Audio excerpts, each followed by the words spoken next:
आज हम करने वाले हैं फ़र्क much, many and a lot of में। तीनों का हिंदी मीनिंग होता है बहुत या ज़्यादा, लेकिन कन्फ्यूजन हो जाती है किसको कहाँ पर लगाना है।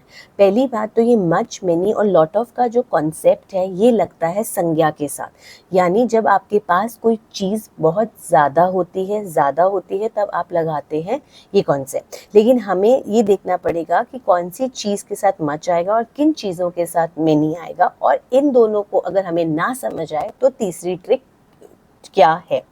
अब देखिए, मच आता है उन संज्ञाओं के साथ जिनकी आप गिनती नहीं कर सकते। कितनी चीज़ें हैं जिनको हम 1 2 3 कर कर नहीं गिन सकते। अब जैसे पानी को 1 2 3 करके नहीं गिना जा सकता, तो अगर पानी ज़्यादा है तो हम पानी बहुत है तो हम उसे क्या कहेंगे, मच वाटर, मैनी वाटर नहीं कहेंगे। चीनी के दाने नहीं गिने जा सकते तो मच शुगर।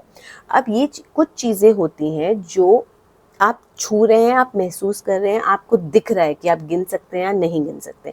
लेकिन कुछ चीज़ें आपके पास, आपकी पर्सनैलिटी में ऐसी होती हैं, आपके पास होती हैं, जिनको आप देख नहीं सकते लेकिन महसूस कर सकते हैं।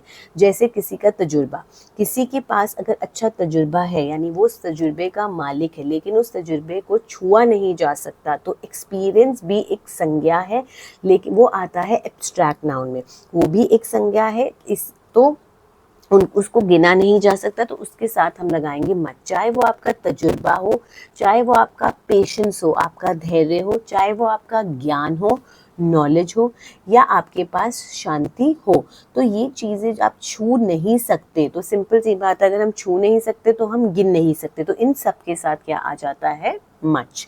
ठीक है, कुछ एग्जाम्पल्स देख के समझते हैं। मेरे पास ज़्यादा पैसा नहीं है। अब I don't have much money, I don't have many money नहीं बोलना, उसके पास ज़्यादा समय नहीं है। He doesn't have much time, तो इंग्लिश में टाइम एंड मनी नहीं गिना जा सकता। उसके बाद यहाँ बहुत शांति है, there is much peace here, शांति दिखती नहीं है बट किसी के पास तो होती है, so there is much peace here. फिर मैनी आता है उन चीज़ों के साथ जिनकी आप गिनती कर सकते हो। इसको आइडेंटिफाई करना बहुत सिंपल है।